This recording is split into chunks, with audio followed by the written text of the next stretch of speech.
Kak Mita, kita harus menolong orang-orang desa ini. Iya.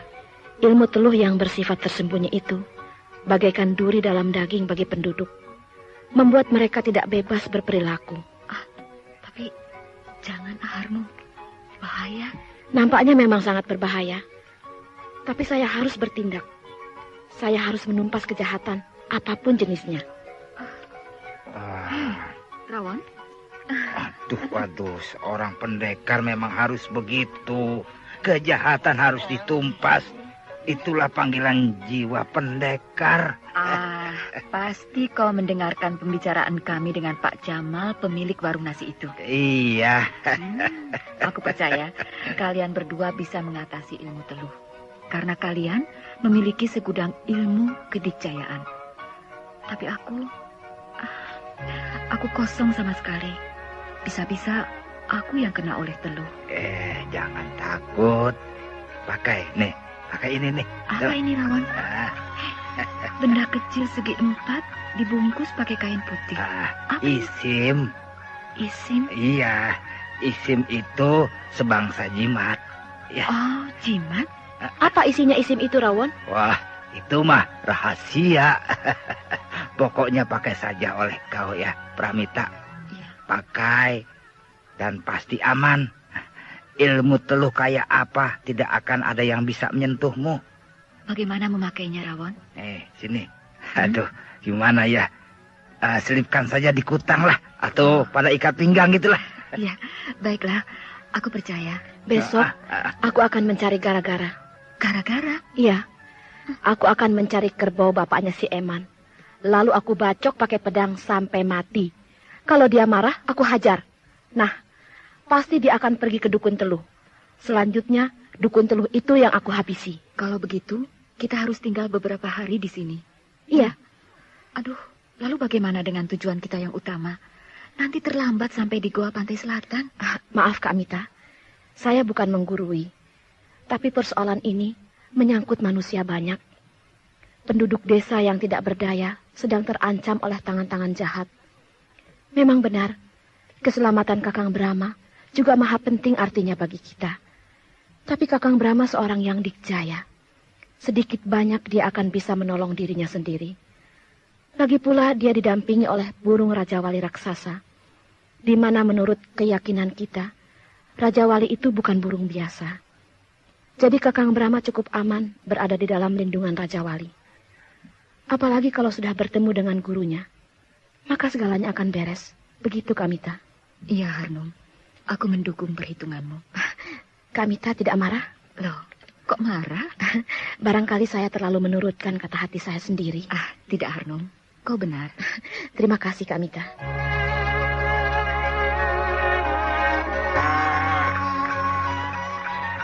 Nah, kita sudah sampai di tegalan rumput. Waduh. Banyak kerbau sedang makan rumput ya. Pak Jamal? Iya, Neng. Yang mana kerbau Pak Eman itu? Wah, itu, Neng. Yang besar itu. Ya, semuanya juga besar, Pak. Gimana? Maksud saya itu yang 1, 2, 3. Ya, nomor 3 dari sebelah sini itu. Oh, yang itu tuh. Nah, Rawon. Ya, Rawon. Buatlah kerbau Pak Eman itu marah. Sentil saja pakai batu kecil. Oh, iya. Kalau mau membuat kerbau marah, gua ampang, Neng. Masukkan saja seekor gangsir atau jengkrik ke dalam telinganya. Nah, pasti kerbau itu akan mengamuk. Betul Jangan nggak? begitu. Kasar. Dan pasti ketahuan disengaja. Jadi? Serahkan saja pada si Rawon ini. Dia tahu bagaimana caranya membuat kerbau marah. Dari jarak jauh. Iya, Neng. Ayo, Rawon, kerja. Iya, baik. Iya, kena. Kena. Percis kena telinganya. Nah, kerbau itu mulai marah. Terus, Wan, terus. Terus, iya. Iya.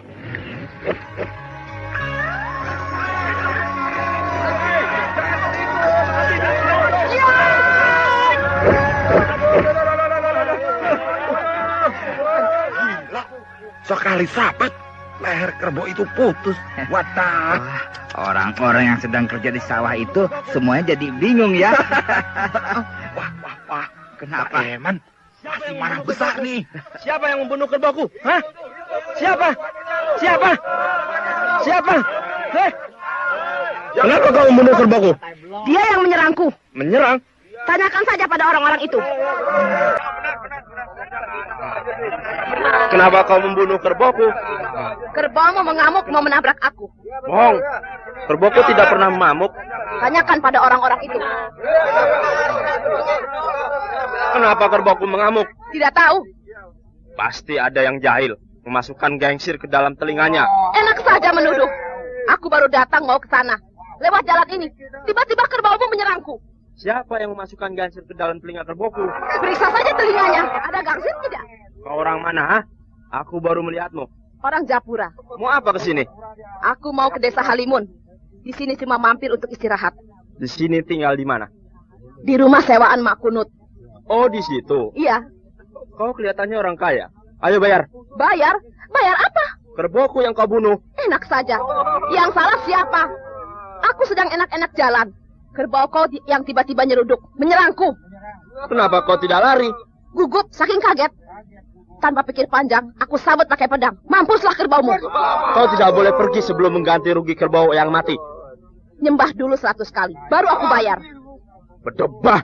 Kau tidak tahu aku siapa. Nih, Pak Eman, paling kaya di desa ini. Kalau sudah kaya, kenapa minta duit sama aku? Tidak menghormati orang tua. Orang tua macam apa kau? Bukan untuk dihormat, tapi dihajar. Hah? Kurang ajar. Tidak kena. Kau melawan ya? Melawan ya? Iya.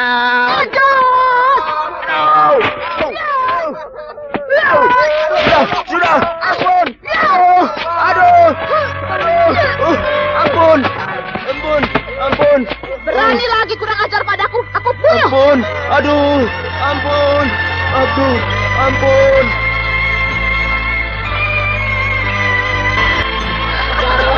Begitu tangan Pak Eman melayang ke pipiku, aku menunduk sedikit. Lalu aku gaet kakinya. Gedebuk. Pak Eman jatuh tertelungkup di tanah. Mukanya persis kena kotoran kerbau. Dia cuci muka dengan kotoran kerbau. Iya, aku bisa bayangkan betapa malunya Pak Eman itu. Ditonton orang banyak, dihajar bakbuk oleh Harnum, sungsang sumbel, jungkir balik, ampun kasihan. Aduh. Kau kelewatan, Harnum. Kerbau mati orangnya dihajar. Dia lebih jahat lagi, Kamita. Membunuh Pak Juhro yang tidak berdosa dengan cara yang keji. Diteluh. Ah, iya benar. Lagi pula, kerbau Pak Eman itu kan tidak terbuang percuma. Bisa dimakan. Iya. Nanti malam pasti ada yang datang. Siapa? Teluh. Teluh? Ya, saya yakin saat Pak Eman sudah pergi ke dukun Teluh. Dan nanti malam, saya akan dikerjakan oleh dukun Teluh itu. Iya, kita tunggu bersama-sama nanti malam kedatangan Teluh itu. Lebih baik tidak usah ditunggu. Sekarang saja diselesaikan. Maksud Kak Mita? Pak Eman diintip, lalu diikuti kemana perginya. Nah, kalau dia ke rumah dukun Teluh, langsung saja dukun Teluh itu ditangkap. Wah, kurang seru. Hah? Kita coba dulu sampai seberapa kehebatan ilmu Teluh itu. Nanti baru orangnya yang kita hajar. Benar Kak Mita. Iya. Kita buktikan dulu. Apa benar cerita Pak Jamal pemilik warung nasi itu? Bahwa tengah malam ada bola api yang meluncur di angkasa. Kalau ada, apa benar juga bola api itu berisi jarum, paku, dan pisau? Kalau tidak, berarti Pak Jamal itu pembohong, pembual, cuma berniat menakut-nakuti kita. Ya, baiklah. Aku setuju. Nah, Rawon, nanti malam kau tidur di rumah Pak Jamal. Bersama Pak Jamal mengawasi udara. Apakah ada bola api atau tidak? Aku dan Kak Mita tidur di sini. Iya.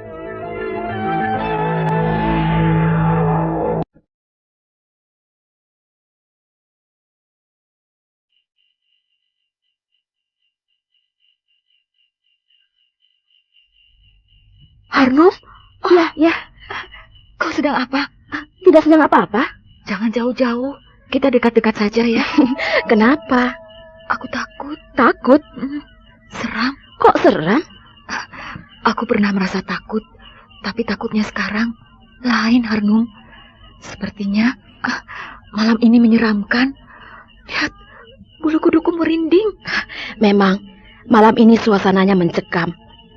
Tapi percayalah, kita pasti bisa mengalahkan ilmu teluh. Iya, Jimat dari Rawon itu mana? ini aku selipkan di dalam kutangku. Bagus. Saya percaya, jimat itu pasti hebat. Sebab saya sudah yakin betul pada ilmu kedikjayaan si Rawon. Untung kita ketemu si Rawon. Jadi keamanan kita bertambah kuat. Iya, tapi pertemuan kita yang secara kebetulan dengan dia, rasanya ada terkandung suatu maksud pada diri si Rawon.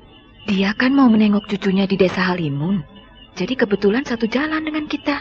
Saya rasa itu hanya karangan saja. Kau mencurigai dia? Bukan curiga jelek, tapi saya punya sangkaan bahwa dia seorang tokoh sakti yang memang sengaja menyertai kita. Entah disuruh orang lain atau keinginannya sendiri. Kalau itu perhitunganmu, tentu dia ada hubungannya dengan Brahma. Atau mungkin dengan Guru Brahma. Entahlah. Tapi nanti semua akan menjadi jelas kalau kita sudah bertemu dengan Kakang Brahma. Ya.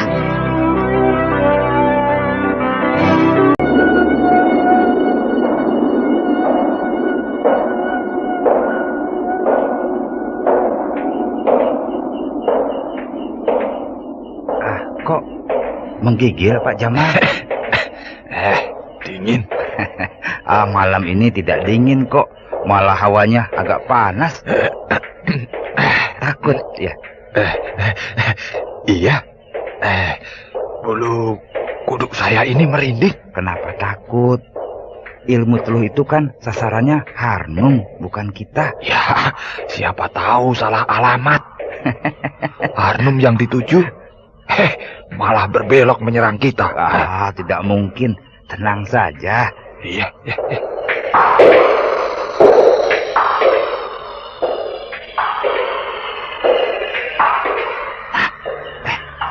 Benar itu Pak Jamal.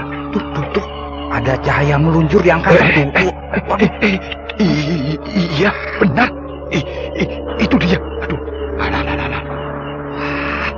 Asik. Seperti bintang berekor meluncur di angkasa. Mengeluarkan cahaya api yang merah membara. Itu teluh.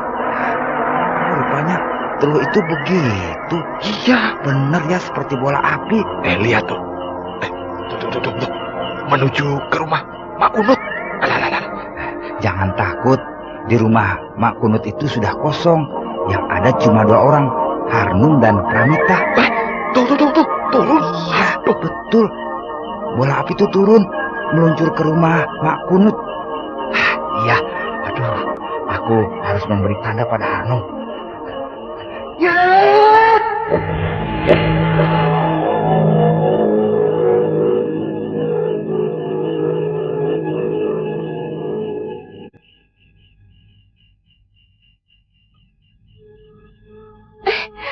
Kok aneh? Ada apa, Kamita? Suara jengkrik kok tiba-tiba berhenti, Harnum? Ya, pasti ada apa-apa.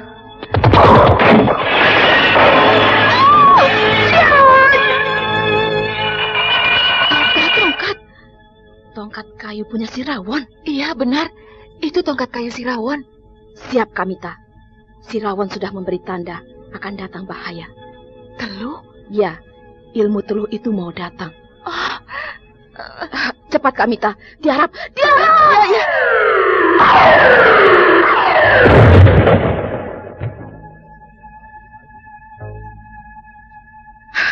Nah, menabrak pintu. Harnum, kau jangan kemana-mana. Tunggu si Rawon di sini. Iya, ya.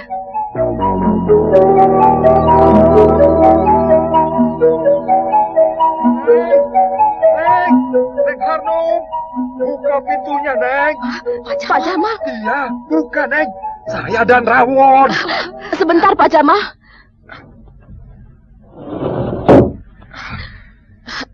Pak Jamal, Rawon. Neng berdua tidak apa-apa kan? Tidak. Tuh, itu sedang dipegang oleh Rawon tuh. Hah? Rawon? Mana? Ini Lihat tuh. Hah? Gulungan rambut?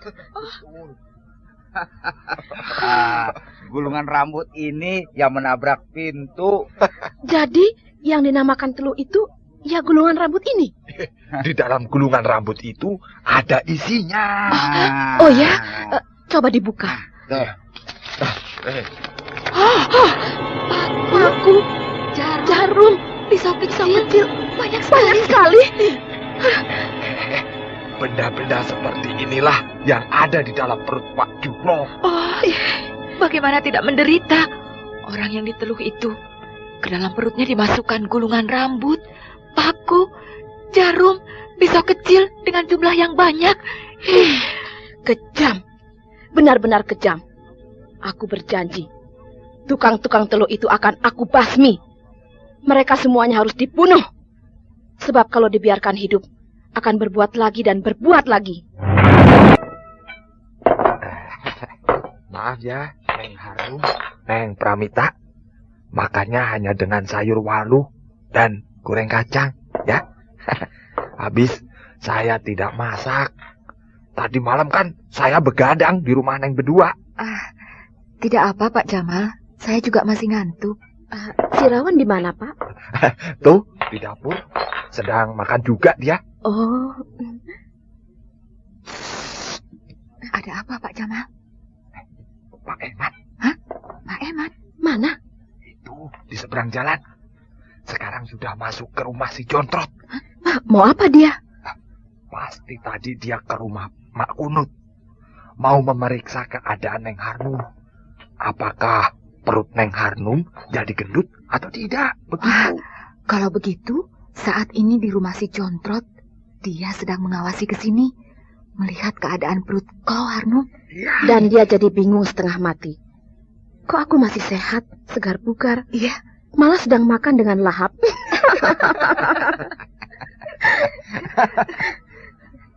Tuh, dia keluar dari rumah si Jontrot. Aku ganggu dia.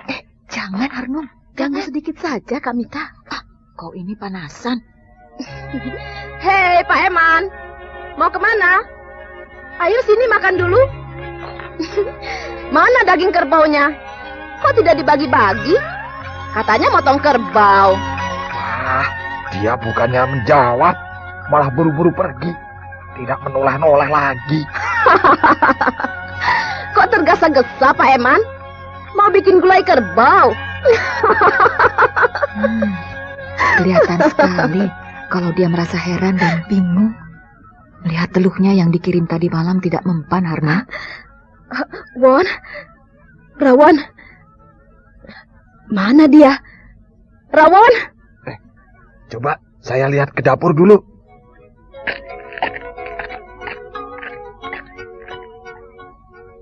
Wah, tidak ada. Hah? Tidak ada. Si Rawon tidak ada di dapur. Yang ada piring dan cangkir bekas makan. Pasti dia sudah pergi membuntuti Pak Eman. Ya, aku kira begitu. Baiklah. Kak Mita tunggu di sini dengan Pak Jamal. Saya mau mengintai kemana perginya Pak Eman. Mudah-mudahan dia pergi ke dukun teluh. Jadi saya bisa meringkus dukun jahat itu. Hati-hati, Harnum. Iya.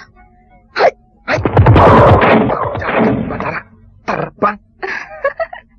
Bukan terbang, Pak Jamal. Dia mempergunakan ilmu lari cepat. Karena saking cepatnya, seolah-olah nampak seperti terbang. Gadis masih muda belia begitu. Sudah memiliki ilmu yang tinggi. Dan pemberani luar biasa. Kelihatannya Neng Harnum tidak kenal takut ya? Iya, dia seorang pendekar muda. Jadi ya begitu itu. Berani, cepat naik darah, tapi jujur. Oh, iya. Nah, itu dia. Pak Eman sedang berjalan tergopoh-gopoh di sebuah tanjakan. Baik, aku ikuti dia.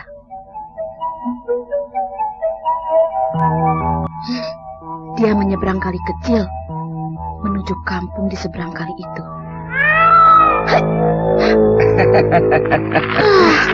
Kau bikin kaget saja. Harnum, Aku sudah menduga kau pasti akan mengikuti Pak Eman itu. Kau juga bukan? Iya. Nah, ayo kita ikuti Pak Eman si tukang teluh itu.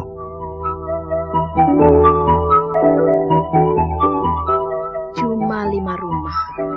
Iya. Kampung di seberang kali itu memang cuma 5 rumah.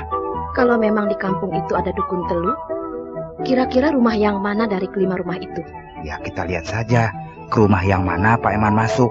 Iya. Nah, itu Pak Eman muncul dari kali.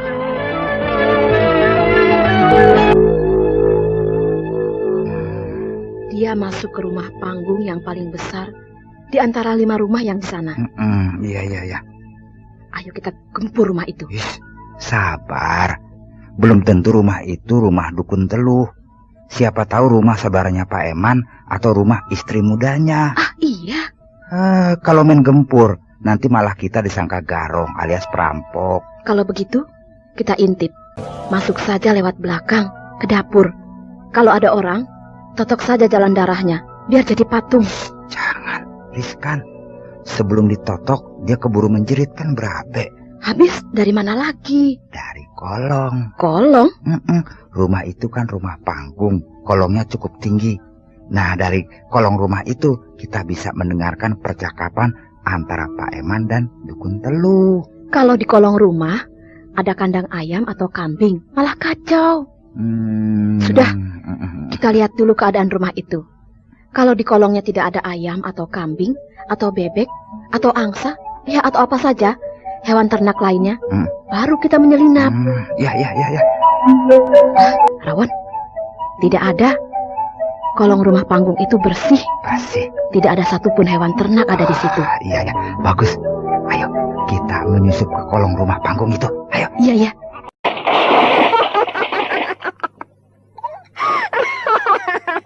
Kau. Iya, saya. Rupanya di sini dukun teluh itu. Iya, saya. Aduh. Pak Eman, kau manusia pengecut. Kau telah membunuh Pak Juhro. Tidak, bukan. Memang tidak kau bunuh langsung, tapi diteluh. Itu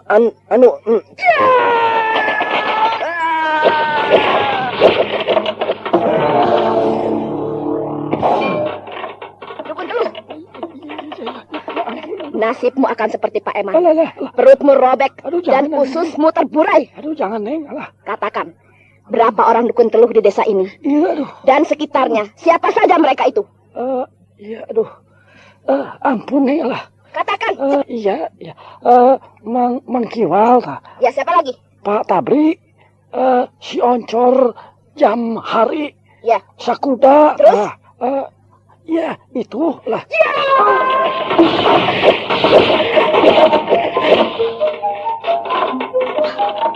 Tidak mempan. Kau tidak akan bisa membunuhku. Badanku tidak akan tembus oleh senjata apapun juga. Baik. Keluarkan semua ilmu kenijayaanmu. Tidak, saya tidak mau berkelahi. Arnum, dia itu bukan tukang berkelahi. Bagaimana, Rawan? Aduh. Dukun teluh bukan tukang bertarung. Dia biasanya cuma duduk dan membaca-baca mantra. Tapi dia kebal. Ilmu kebal kebanyakan bisa diperoleh dengan jalan puasa dan membaca mantra. Nah, kalau soal puasa dan baca mantra, dia memang jago. Tapi dia harus dibunuh. Kalau tidak, keselamatan penduduk desa ini terancam. Jangan pakai pedang, percuma saja. Sampai pedangmu putus jadi 10 potong, dia tidak akan apa-apa. Lalu apa? Ini. Ranting? Iya. Iya, ranting pohon kelor. Aduh, ampun, Neng. Alah. Kok ketakutan? Nah, benar tidak? Aduh. Baru melihat sudah ketakutan. Ayo. Ampun. Alah.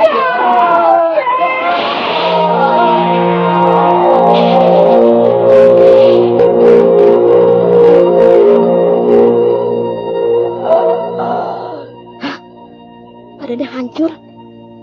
Tulang-tulangnya remuk. Nah, berarti dia itu permatinya oleh pohon kelor. Maksudmu? Ya, maksudnya itu Orang yang kebal tidak mempan dibacok, ditikam, dan diapakan saja tidak mati. Biasanya punya kelemahan. Kelemahannya itu macam-macam. Oleh pohon talas. Pohon talas? Iya, pohon talas yang sudah busuk. Nah, ini cukup dilemparkan saja kepadanya, pasti dia mati. Aneh. Aneh memang. Dan ada juga yang matinya oleh kedebong pisang. Kedebong pisang? Kedebong pisang ada. Tuh, coba. Dipukul oleh kedebong pisang, langsung bes. Dan rupanya dia permatinya oleh pohon kelor. Iya. Ya. Cuma disabet oleh ranting pohon yang kecil itu. Tubuhnya remuk. Remuk, iya. Kalau tadi dia tidak mati juga meskipun disabet oleh ranting pohon kelor, lalu bagaimana? Oh, aku sudah menyiapkan pohon talas dan kedebong pisang. Tuh, ada disimpan di luar. Untung ada kau, Rawon. Kalau tidak, aku bisa bingung setengah mati. Sudahlah, sekarang kita satroni dukun-dukun teluh yang lainnya. Gimana? Kita bawa dulu mayat Pak Eman dan dukun teluh ini. Sembunyikan di suatu tempat. Untuk apa? Untuk dikumpulkan dengan mayat-mayat dukun teluh yang lainnya. Lalu mayat-mayat itu kita pajang di rumah kepala desa. Sebagai tanda bahwa ilmu teluh di desa ini sudah kita basmi. Bagus kalau begitu. Ayolah.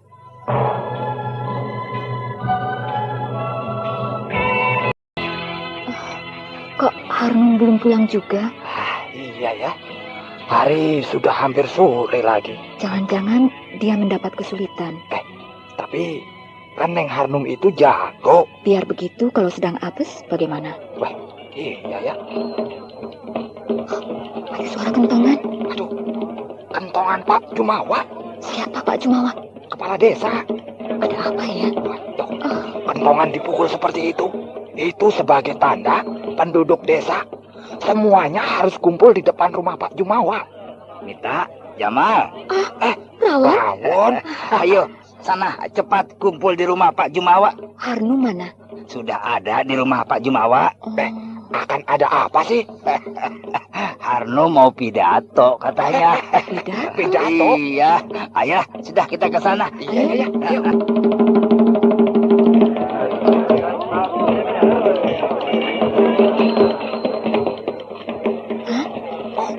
Jagat Badara.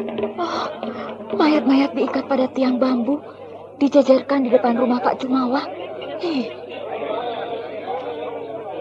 Wahai rakyat semuanya, dengarkan. Mayat 6 laki-laki ini adalah dukun-dukun teluh. Tentu sebagian banyak di antara saudara-saudara sudah kenal dengan mereka. Ini Kiwal, ini Tabri, ini Oncor, ini Jamhari, ini Sakuda, dan ini Pak Eman. Semuanya dukun teluh kecuali Pak Eman. Kenapa Pak Eman saya bunuh?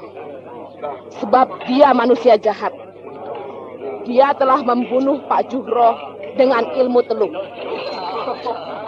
Barang-barang bukti seperti jarum, paku, dan pisau-pisau kecil itu dijajarkan di atas lantai teras.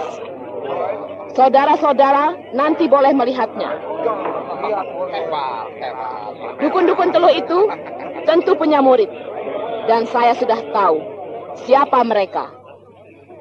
Untuk itu saya serukan agar mereka menyerah. Kalau menyerah tidak diapa-apakan. Tapi kalau tidak mau menyerahkan diri, akan dicari, diburu dan dibunuh. Saya beri waktu sampai besok sore.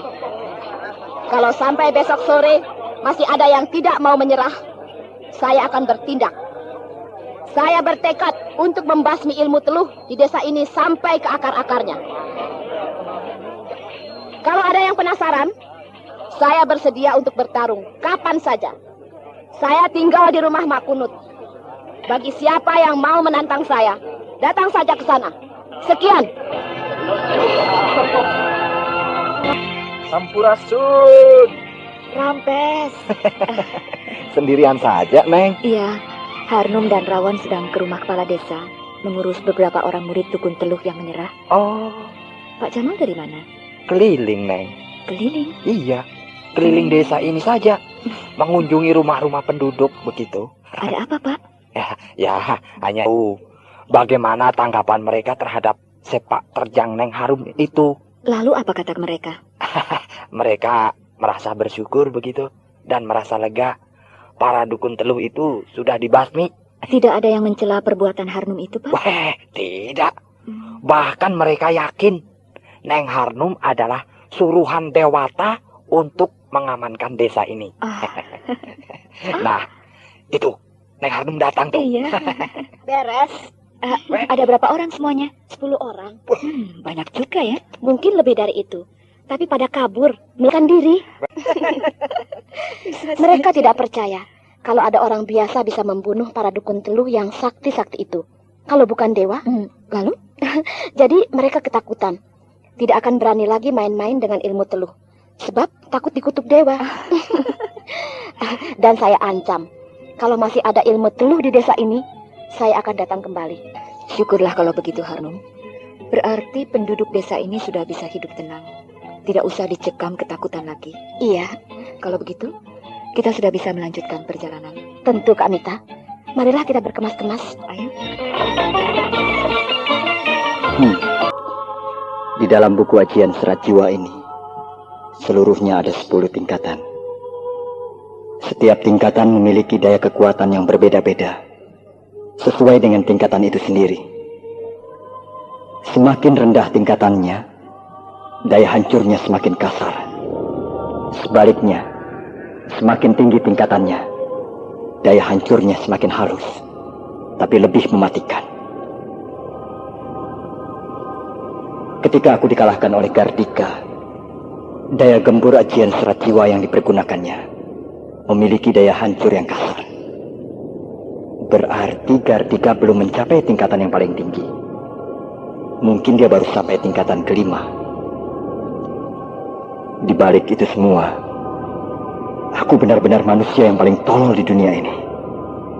Padahal sebenarnya aku sudah menguasai ajian serat jiwa menurut buku ini, yang dikatakan bahwa ilmu pukulan Bayu Bajra, ilmu pukulan tapak sakti, dan ilmu gelang-gelang adalah merupakan pecahan ajian serat jiwa tingkatan ke-8. Selanjutnya, bila ketiga ilmu tersebut digabungkan, dipergunakan secara bersamaan, maka akan memiliki daya hancur ajian serat jiwa tingkat ke-8. Sebab ajian serat jiwa tingkat ke-8 adalah merupakan gabungan ketiga ilmu tersebut. Oh, betapa tololnya aku ini. Sungguh aku tidak tahu kalau kakek Astagina sebenarnya diam-diam telah mewariskan ajian serat jiwa kepadaku, meskipun secara terpisah. Sehingga aku selalu mempergunakan ketiga ilmu tersebut secara terpisah-pisah pula. Ya, baiklah. Aku akan mencoba menggabungkan ketiga ilmu tersebut menurut petunjuk buku ajian serat jiwa ini. Menurut buku ajian serat jiwa ini, bila seseorang yang sedang mengerahkan ilmu pukulan tapak sakti hendaknya tidak menyalurkan kekuatan kepada kedua telapak tangan, melainkan disalurkan ke dalam perut. Hah? Ke dalam perut? Apakah bisa?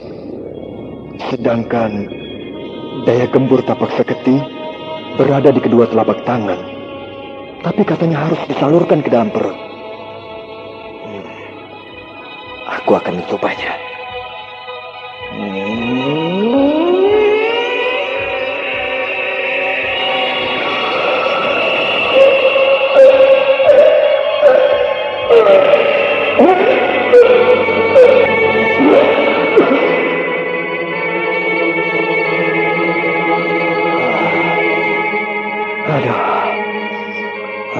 Sukar sekali.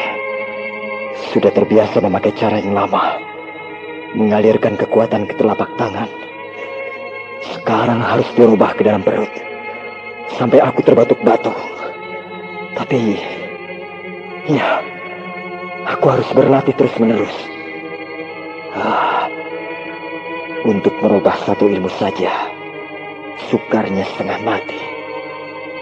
Apalagi 3 ilmu sekaligus. Masa bodoh. Meskipun aku harus tinggal di sini 10 tahun, aku rela. demi tercapainya cita-citaku.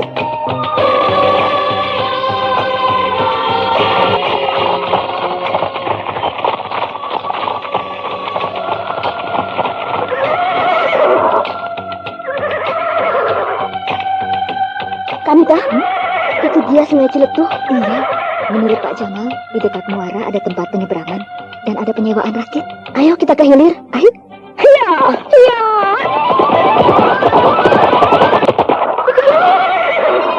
Nah, itu tempat penyeberangan. Ya, ada 2 buah rakit yang besar. Yang satu sedang dipakai. Ayo kita dekati yang satu lagi. Iya.